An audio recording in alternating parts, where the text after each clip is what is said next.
Coming to you from HQ in Indianapolis, Indiana. This is Huddle Shuttle Live. I'm Archie. I'm Archie's dad. We can't be in Bloomington for the IU game today against Kennesaw State because I have 2 football games of my own. 12U football just getting in the way. Archie did go 4-2 last week against the spread. Good job, kid. You're making money. So your picks are going well for the season. One thing we didn't do last week that we had talked about is we have a new quarterback at Bloomington this year, and he needs a nickname, Fernando Mendoza. So Archie and I have come up with a handful of options. Sit it down. Okay. Handful of options so that you can go into the comment section and vote on your favorite Fernando nickname or provide your own. So Archie, start us off. So we have the Cuban Missile. Because Fernando is Cuban. He's also from Miami, so we were going with that theme of the Miami Missile. We have the South Beach Slinger. Another Miami reference. Yeah. One of my personal favorites is trying to recreate Fernando Valenzuela, Fernando Mania from the 80s with the Dodgers. His nickname, of course, El Toro. So I'm thinking El Toro might be a good one. And one of our probably Huddle Shuttle Live's favorite. This will probably be the winner. The Latin Lobber. The Latin Lobber. I think it's good. You have to really emphasize the lobber part. Yeah. Kind of like Latin lover. But anyway. It's funny. I like it. If you have thoughts on the nicknames, again, vote in the comments. Don't forget to subscribe, by the way, because we're getting close. If we get 50 subscribers, we get to actually broadcast live instead of having to record and upload, which would make my life easier on a Saturday morning. Okay, so let's talk about a couple of last week's games. Archie, first, let's talk about the IU versus Old Dominion game. Your pick didn't pan out with that one. IU wasn't as dominant on the scoreboard as you thought they would be. But tell me what you thought about the game. I mean, that was not good. I think it's definitely I think we're going to have an improvement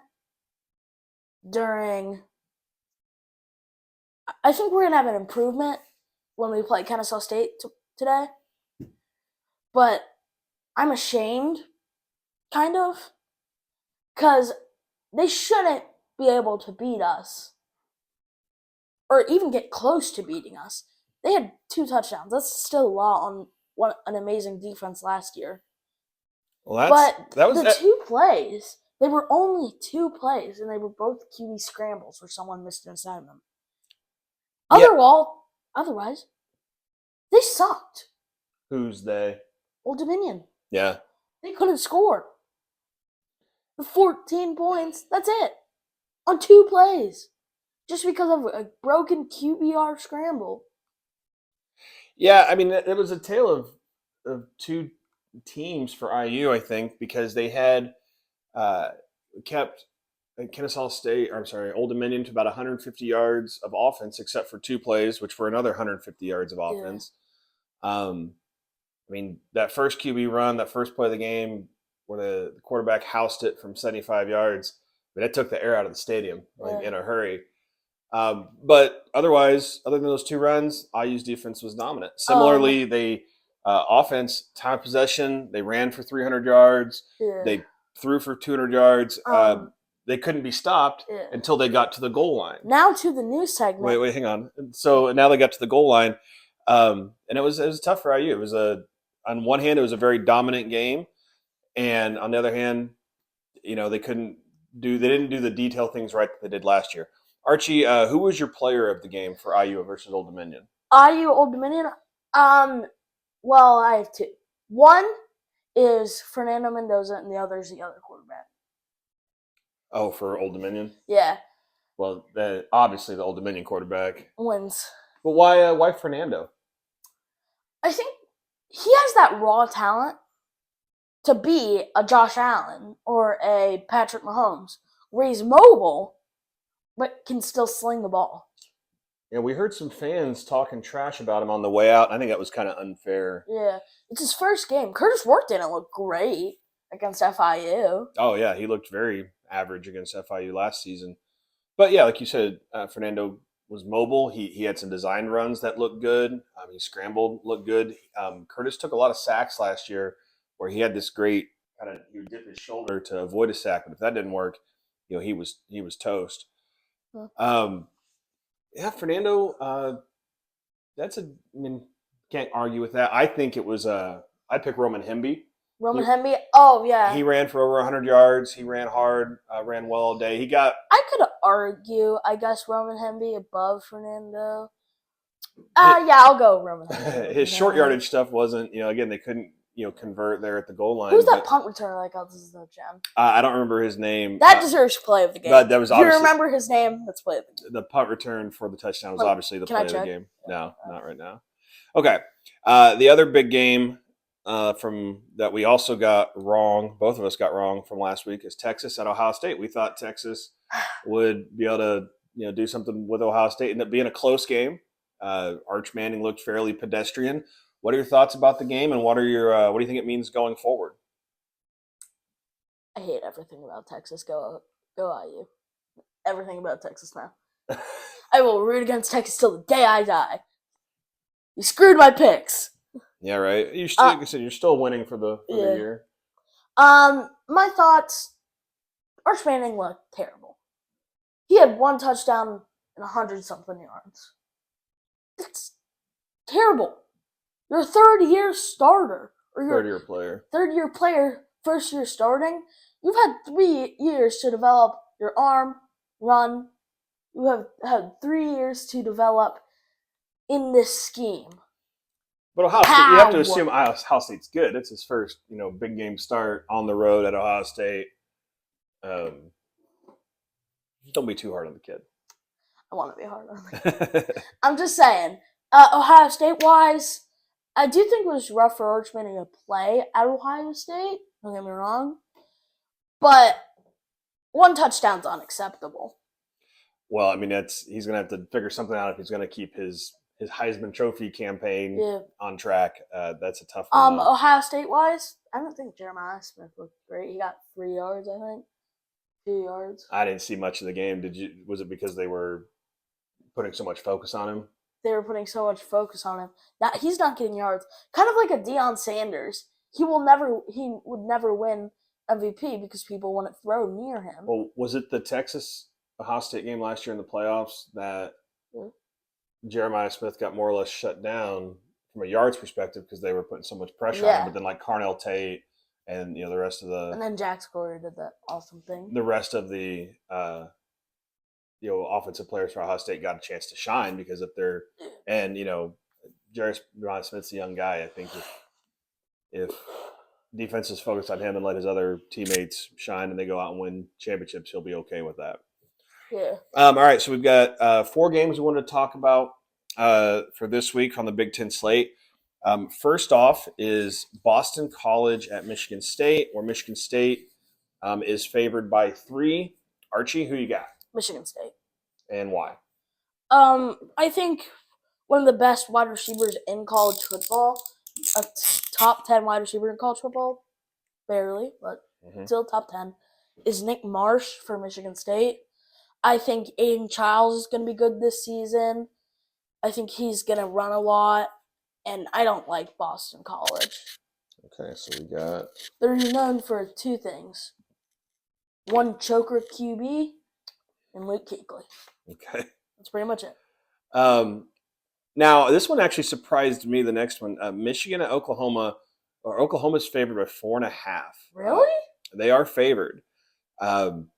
What do you think? I think Michigan's going to pull it off. Michigan's going to win. I don't disagree. I mean, Oklahoma, don't get me wrong, they have a sneaky Heisman contender in John Mateer, transferred from Washington State last year. That's happened before. Mm-hmm. I just feel like in those, I know Oklahoma's SEC now, but I feel like, that Big 12 legacy, they're an offensive team and they don't do well against big grinding defensive lines. It's at Oklahoma, though. It is, and maybe that's why they got a couple points on the spread. But I don't know. I feel I'm like going Michigan. I think they beat them by 2 or 3. I feel like just Michigan wins. Yeah. All right, Iowa at Iowa State. Iowa State's ranked. Iowa had a good win last week, but not the points as you and I predicted. They didn't score the points that they would need to beat the spread against Did we beat Albany. IU spread? No, we didn't get Wait, close. we were 3-3. Because Texas. Oh, excuse me, then. Wait, no, because the Texas spread was what 2.3. Well, you also had called the Clemson LSU game. Oh yeah. We didn't do that one against the spread, but you called the winner of that. So I'm pretty sure that we were 4-2. Yeah, we're gonna go 4-2. For now. For now, we'll check the footage later. But Iowa State's ranked. Iowa, they won decently well against Albany. It was close early before they kind of took off. What do you think about this one? Iowa State is favored by 3.5. I think Iowa State's gonna win. Do I think they'll cover the spread? Probably. I'm not sure how they're gonna perform though. I think they'll win. Don't get me wrong. So who do you have against the spread though? Iowa or Iowa State? Iowa State by 4, probably. Okay. If that counts for anything. Okay. That would, if Iowa State wins this one, they are going to be dangerous. Well, no, I mean they're a good team, but I think it's one of those things that could affect. This game will affect IU's schedule going forward. Iowa did not win super convincingly against Albany. If they follow that up with a loss to Iowa State, at the end of the day, these are still just kids playing a game, and if they start losing and feel less confidence, we'll be going into Iowa City here in a few weeks. Yeah. If their season's on a down trajectory, that can make it better for Indiana. Although people will then say that Indiana played nobody if Iowa ends up having a bad year. So I hope Iowa wins out, except for the IU game, so all the haters can shut the F up. My man. Haha. Last other Big Ten game is Illinois at Duke, where Illinois is only favored by 2.5 points. What do you think about that game, and what is your pick? Illinois wins. Duke. Or no. Yeah, Illinois covers the spread and wins. Okay. What do you think about that game, though? Does that feel like a small? I mean, I guess it's at Duke, but does it feel like a small market game or a small spread though? Yeah, a small spread too. Like I feel like Luke Altmaier, I don't think he's that good, to be honest. I'm pretty sure it's his 80th year with the team. You're a hater. Sure it is. I'm not sure though. Might be his 81st. Yeah. Don't kill me. I don't think this Illinois team's going to be great this year. Okay. We will find out in about 2 weeks. Yep. God, we're going to delete this footage. If someone. Speaking of which, I was just thinking, Illinois. This is your first Indiana game that you've missed in person 28 games since 2022. 29 games. Because we went to the bucket game the bucket game in 22. Your first season of going to any games, and then we went to every game in 23, 24, and now this is your first game missing 29 IU games. I know. We were 1 away. Can we drive? Yeah, right. We'll just have to hit the gas, Junior. We'll go catch the first quarter, then hustle back up to Heritage Christian for the juniors game. All right, so IU at Kennesaw State for a noon kickoff. Archie, what does Kennesaw State bring into Bloomington? They bring in a rival for IU, Dexter Williams. You recognize that game? You might. Or that name? You might. Why is that? He used to play for IU. Nice guy. Yeah, amazing guy. He broke his leg against Purdue. Was that 2022 season? It was a 2022 game. He had started, I think, one game, had beaten Michigan State in overtime for the Spittoon, and then was playing decently against Purdue to start, and he dislocated his knee, which is not the same as dislocating the kneecap. Like, it just completely destroyed his knee. Then he transferred, I think, he was there for another year. Was he rehabbing? Transferred to Georgia Southern. Yes. And now he's at Kennesaw State. And he is starting for them. What kind of, when we saw him, he was a dual threat quarterback. Does he still run a lot? I think he runs a decent bit, but I think they're going to run more with their running back than their quarterback, because I don't think they want him to get killed. True. Well, after watching though that the Old Dominion quarterback just gash IU on the two big plays last week, you might We're think hoping he doesn't run. well, you might think that that's going to be in their game plan too. We Yeah. talked about it last year. IU was vulnerable to the running quarterback. Obviously, last week. We'll see if they do it again Who this were year. vulnerable last year? I guess Michigan State, that touchdown. I guess. Well, but we were Riley Leonard. Oh, Riley Leonard, but it was more Jeremiah Smith. Oh, for sure. But but running, we had trouble with running quarterbacks. Not that they, we didn't lose, but we still had trouble with. Oh, also, Notre Dame. What happened? That was a good game. Disrespecting Indiana. That was a good game. Yeah, it's a good game. Not hating on that at all. Keys to the game for IU, offensively and defensively? Like you said, stopping the run, getting Elijah Surratt or Omar open, using Charlie Becker as a we're friends with Charlie Becker's parents. I think the O-line, I think they're going to do great this week. They did a little bit. They did great. They did great last week up until the 5-yard line. Yeah. They did 95% up until the 5-yard line. Okay. And then they got that. But then I think they put up more like 78% at the goal line. Yeah. But we need that 110%. I'm not hating on the O-line. I know how hard it is. I play O-line. Repping an O-line jersey today. Mike Kadick. Yeah. What do you have any particular player expectations or goals for any of the Hoosiers today? I want Elijah Surratt to go over 45.5 yards this week. I think he got I want to say 60 last week. Mendoza targeted EJ Williams a ton. He didn't really spread the ball out much until the second half. Yeah, maybe he got 30 to 60. It's somewhere in between there. I know that's a wide range, but so you want to see a Surratt involved more? Yeah. Anything else? I want to see Roman Henby be able to cut the runs outside too, because I know some of them they got just stuffed up the middle. Mm-hmm. He ran with it. I want to see him try and cut it out a little bit, but if he can't, that's fine. Doesn't really matter. Not really. I like that explosiveness from the punt returner, number 0. I want him to return it back again because, I want IU to score. Well, the fun thing about that punt return was that, we were told by, and I think Coach Sig said it in an interview too, that punt return was a Peter call.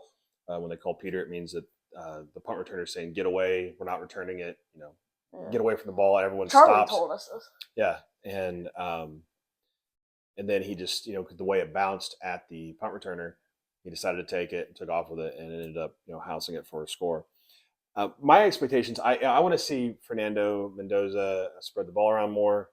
I want to see him. There were a couple plays in the end of the first half, a couple series where there was Omar, I think, was open deep on a post and just wide open, and Fernando didn't see him for one reason or another. I don't know if it was because the play was designed to go somebody else and he was sticking with that first read, or he just didn't see him, or what. Oh. But I want to see that cleaned up where he takes those deep shots like Curtis did last year, and then I want to see the O-line assert itself on some short yardage and just get that swagger that they're going to need as they get to the Big Ten season. Also, I hope that this week in practice, Fernando learned how to look at all the reads, because at Cal he got sacked 15, 16 times. 40, I think it was 41 sacks for the season. Oh my! Basically, he didn't have enough time to set his feet and throw before he got sacked. Yeah, the commentators were talking about that a lot last week, is that he may be not used to having all this time. To actually go through the deal. What qualifies as a success today for the Hoosiers? Beating the spread, and that also answers the next question. I think the Hoosiers beat the spread. I also think the Hoosiers will beat the spread today. But barely. But I think, and that was the same thing for success that you said last week. My answer for success will be the same as it was last week as well, is play a clean game.